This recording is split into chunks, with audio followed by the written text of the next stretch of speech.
बिस्मिल्लाहिर्रहमानिर्रहीम। और इसके अंदर सबसे पहले अल्लाह ताला ने जिस बात को बयान किया है वो है खर्च करना।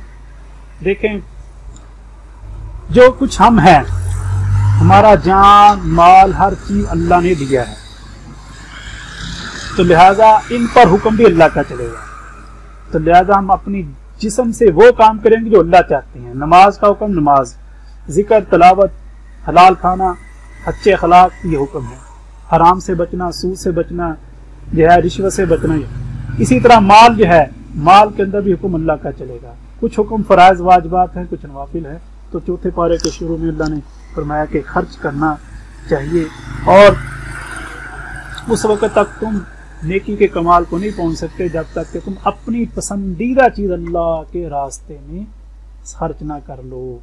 देखें, खर्च इंसान जो भी चाहे करे, इखलास के साथ हो, काबिल जरूरत की चीज हो, काबिल इस्तेमाल हो, खर्च कर सकता है। बेहतरीन सदका तो वही जो इंसान वो खर्च करे जो अपने लिए पसंद हो। लेकिन जो है इसमें इसका मतलब ये नहीं है कि कोई चीज ऐसी है जो इंसान को जरूरत नहीं है तो वो उसको जाया कर दे, नहीं, उसको भी खर्च कर दे, लोगों को दे देना चाहिए। जैसे खाना बच जाता है वो लोगों को दे दें, कपड़े हैं इस्तेमाल नहीं हो रहे वो दे दें। तो असल तो नेकी है कि इंसान आला से आला खर्च करे, लेकिन इसका मतलब ये नहीं कि अदना खर्च नहीं कर सकते, अदना भी खर्च कर सकते हैं। और इसके बाद आगे वही मसला तहवील किबला का कि बैतुल मुकद्दस से बैतुल्लाह किबला, किबला बैतुल्लाह से बैतुल मुकद्दस, बैतुल मुकद्दस से, ये बात पीछे भी आई थी। इसको अल्लाह ने इस सूरत के अंदर भी जिक्र फरमाया है।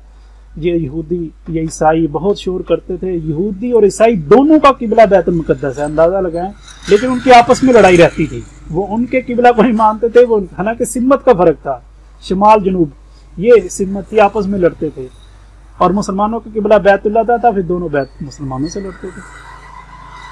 तो अल्लाह ने फरमाया कि नहीं, ये बैतुल्लाह जो है ये अल्लाह का घर है, बैतुल मुकद्दस भी अल्लाह का घर है, बैतुल्लाह भी, लेकिन सबसे पहला घर बैतुल्लाह है। और इसी का हुक्म है, इसी का तवाफ करने का। इब्राहीम इस्माइल इस्लाम ने इसी को बनाया और इसी का हज तवाफ करना, इसी का हुक्म दिया गया है। फिर इसके अंदर मजीद कुछ हिकमत की बातें, अहकामात भी बताए गए हैं। फरमाया कि मुसलमानों को चाहिए कि अल्लाह से डरते रहें और अल्लाह की मजबूती को थाम के रखें, आपस में तकसीम ना हो। और फरमाया उम्मत मोहम्मदिया सबसे बेहतरीन उम्मत है। क्यों? कि ये एक तो ईमान रखती है अल्लाह पर, दूसरा नेकी करती है और नेकी की दावत देती है। तो गया कि ये उम्मत मोहम्मदिया, मर्द औरतें हैं, सबका ये फर्ज है कि नेकी पर खुद भी चले और आगे भी, क्योंकि इस उम्मत का ये वसफ है। और सूरत इस चौथे पारे के अंदर मुनाफिकीन से, कुफार से दोस्ती करने से मना किया गया। देखें, दुनिया के अंदर जब हम रहते हैं तो हमें हर काम अल्लाह से, शरीयत से पूछ कर सुन्नत के मुताबिक करना होगा। हत्ता कि दोस्ती किससे करनी है ये इस्लाम बताएगा। ये नहीं कि मेरा दिल लग गया है, वो चीज़ अच्छी लग रही है, ये लोग अच्छे हैं। आजकल लोगों ने जो है जदीद दौर हो गया, सोशल मीडिया आ गया, नेट आ गया, लोगों ने यहूदियों ईसाइयों से दोस्ती की हुई है कि क्या ये वो उनके अंदर वो हमें अच्छे लगते हैं। नहीं, जिसको इस्लाम कहेगा उससे दोस्ती। कुफार, इस्लाम ने कुफार से, यहूद और नसारा से, मुनाफिकीन से दोस्ती करने से मना फरमाया है।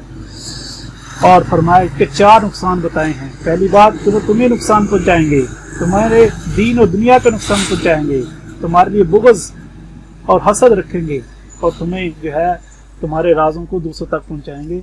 तो लिहाजा किसी गैर मुस्लिम से इंसान को दोस्ती नहीं करनी चाहिए। एक होता है ज़ाहिरी ताल्लुकात, कारोबारी ताल्लुकात है, वो एक अलग चीज़ है। लेकिन ये कि इंसान को जो जिस तरह एक ईमान वाले के ईमान वाले से दोस्ती, उससे मना किया गया है। इसी तरह इस सूरत के अंदर कुछ बात ग़ज़वात की भी है। ग़ज़वा बदर, ओहद का जिक्र हुआ है, ओहद का तफसीलन जिक्र हुआ है। ग़ज़वा ओहद का यहाँ जिक्र थोड़ा सा है, वो आगे इंशाल्लाह आएगा। ग़ज़वा ओहद के अंदर मुसलमानों को जो है शुरू में फतह हुई, फिर शिकस्त हुई, फिर दोबारा अल्लाह ने फतह अता की, तो उस पर बहुत बड़ा सदमा था आप सल्लल्लाहु अलैहि वसल्लम को, सहाबा इकराम को। अल्लाह ताला ने उनको जो है तंबीह भी की और दिलजोई भी की, और बार बार कई आयतों में अल्लाह ने उनको तसल्ली भी दी। बहरहाल अल्लाह की ये हिकमत थी और अल्लाह ताला की तरफ से ये निज़ाम था, ये मसला होना था। तो बहरहाल ग़ज़वा उहद और کہ اللہ کے نام کے لیے جان قربان کرنے کا جذبہ وہ صحابہ کرام میں بڑھ چڑھ کرتا. اس کے بعد اس صورت آل عمران کے آخر کے اندر اللہ تعالیٰ نے بڑی حکمت کی باتیں بتائی ہیں. کسی بھی قوم کے لیے پوری دنیا پر اگر حکومت کرنی ہے تو 4 اصول ہیں. دین پر جمے رہیں، مشکلات پر صبر کریں، دشمن کے مقابلے میں شجاعت اور بہادری کا مقابلہ سے کا مظاہرہ کریں، اور دشمن کے مقابلے کے لیے تیار رہیں، اور اللہ سے ہر حال میں ڈرتے رہیں. چوتھے پارے کے اندر سورۃ النساء تقریباً 1 پاؤں میں ذکر کیا گیا ہے. یہ بھی مدنی صورت ہے، اس کی 176 آیات ہیں. اسے سورۃ النساء کبریٰ کہا جاتا ہے کیونکہ آگے سورۃ طلاق آخر میں آئے گی، وہ سورۃ النساء صغریٰ ہے. نساء عورتوں کو کہتے ہیں، مرعا عورت، اور اس کی جمع نساء ہے. اس صورت کے اندر چونکہ ایسے مسائل ذکر کیے گئے جن کا تعلق خواتین سے ہے، اس وجہ سے اس کو سورۃ النساء کہا جاتا ہے. اس کے اندر جو ہے پہلے شروع میں یتیموں کے حقوق بیان کیے گئے ہیں. یتیموں کے ساتھ حق تلفی بہت پہلے بھی ہوتی رہی، اللہ نے اس سے منع کیا ہے، اس سے روکا ہے. اور اسی طرح جو ہے آدمی مرد کے لیے اس کے اللہ نے بتایا کہ ایک آدمی کے لیے نکاح کرنے کی اجازت ہے، کتنی 4 تک کی اجازت ہے. پہلے زمانے میں اس سے زیادہ بھی ہوتے تھے، اس سے منع کیا گیا. اور اس کے لیے عورتوں کے لیے عدل انصاف یہ بہت ضروری ہے. جب نکاح کی بات آئی تو اس کے ساتھ طلاق اور اس کے مسائل بھی کچھ نہ کچھ بیان ہوئے ہیں، لیکن اصل چیز ہے حقوق، کہ اللہ نے جو مرد و خواتین کے جو حقوق دیے ہیں وہ ادا کرنے چاہیے. مرد اور عورت کو اللہ تعالیٰ نے جس طریقے سے فرق سے بنایا ہے وہ فرق اللہ کی طرف سے ہے. تو ہر ایک کے حق ہیں، مردوں کے بھی حقوق ہیں، عورتوں کے بھی حقوق ہیں. ایسا نہیں ہے کہ شریعت نے کسی ایک کو حقوق دے دیے.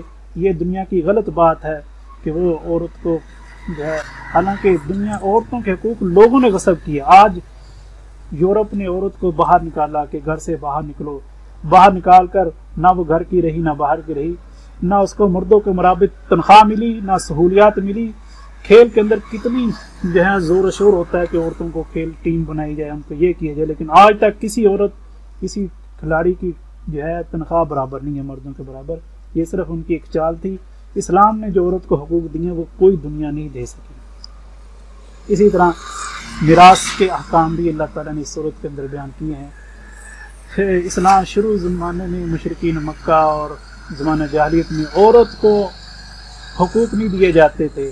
زندہ پیدا ہوئی تو زندہ دفن کر دیا، بڑی ہوئی تو اس کے حقوق کو جو ہے غصب کر لیا، اور پھر میراث جو تھی اس کا حقدار نہیں سمجھا جاتا تھا. میراث حقدار صرف مردوں کو اور وہ بھی بہادروں کو. لیکن اسلام نے آ کر کہا کہ نہیں، عورتوں کو حصہ ملے گا، اور پورا حصہ جتنا اس کا بنتا ہے. بیٹی ہے اس کے اعتبار سے، بہن ہے اس کے اعتبار سے، والدہ ہے اس کے اعتبار سے، دادی نانی اس کے اعتبار سے حصہ ملے گا. یہ حصہ، لیکن افسوس کی بات ہے قرآن پاک کے اندر 2 مسئلے بڑے اہم، بڑے کھول کے اللہ نے بیان کیے ہیں. ایک شادی بیاہ کے اور دوسرے میراث کے، واضح بیان کیے ہیں. لیکن افسوس یہ ہے کہ لوگ اتنی ہی کمی ان مسائل میں کرتے ہیں. میراث کے اندر کتنی کمی کوتاہی ہوتی ہے. عورتوں کو حصہ نہیں دیا جاتا، بہنوں کو بیٹیوں کو حصہ نہیں دیا جاتا، ان کو بتایا نہیں جاتا کہ تمہارا حصہ ہے. یہی کہا جاتا ہے ہم نے تمہیں جہیز دے دیا، ہم نے یہ دے دیا. نہیں، یہ بات نہیں ہے. ہر ایک کا حصہ متعین ہے، اور ہم کا وہ حصہ شریعت میں موجود ہے. فکس حصے ہیں، فکس ہیں، اس میں کسی کے رائے کا دخل ہی نہیں ہے کہ اندازے سے دیا جائے. سورۃ آل عمران کے 4 پارے کے آخر کے اندر اللہ تعالیٰ نے وہ رشتے بھی بیان کیے ہیں کہ جن عورتوں سے نکاح ہو سکتا ہے، جن سے نکاح نہیں ہو سکتا. رشتے قرابت کے ہیں اور رضاعت کے ہیں، سسرالی رشتے ہیں. ان رشتوں کو بھی اللہ تعالیٰ نے بیان کیا ہے کہ کن کن عورتوں سے نکاح ہو سکتا ہے، کن سے نکاح نہیں ہو سکتا. پہلے زمانے میں جو زمانہ جاہلیت میں تھی، بہرحال وہ بات ختم ہوگی. حرمت علیکم المیتۃ، حرمت علیکم امہاتکم وبناتکم. یہ بہرحال جو ہے 15 قسم کی عورتیں ہیں جن کو اللہ نے ذکر کیا ہے. 14 عورتوں کا ذکر یہاں ہے اور 15ویں عورت کا ذکر آگے 5ویں پارے کے اندر ہے. تو بہرحال 2 پاروں کے اندر اللہ تعالیٰ نے یہ، چونکہ مدنی صورتیں ہیں، ان کے اندر اللہ تعالیٰ نے احکامات بیان کیے ہیں. حالانکہ قرآن پاک آپ کو پتہ ہے مکہ میں نازل ہوا تھا، وہاں ذہن سازی کی گئی تھی، لیکن ترتیب کے اعتبار سے یہ صورتیں پہلے ہیں. تو بہرحال اس میں احکامات کا بیان ہے. تو یہ بتایا گیا ہے کہ دیکھو، اگر اللہ کی رحمت سے ہم نے فائدہ اٹھانا ہے تو ان احکامات پر عمل کرو. करेंगे तो अल्लाह की रहमत भी मुतवज्जह होगी, अल्लाह की बरकतें भी मिलेंगी। आज लोग कहते हैं हमें घर में बरकत नहीं है, हमारे अंदर रहमत नहीं आ रही, पता नहीं हमसे कहीं कोताही होगी। नहीं, मसला ये कि इन अहकामात के अंदर हमने पूरे भी उतरे, कितनी जो है डंडी मारी जा रही है। तो अहकामात को पूरा करने के बाद फिर अल्लाह से मांगेंगे, फिर अल्लाह ताला माफ़ भी करेंगे, अल्लाह ताला बहुत भी देंगे, बहुत कुछ देंगे। अल्लाह ताला से दुआ है कि अल्लाह ताला हम सबको कुरान पाक को समझने की, इस पर अमल करने की तौफीक अता फरमाए।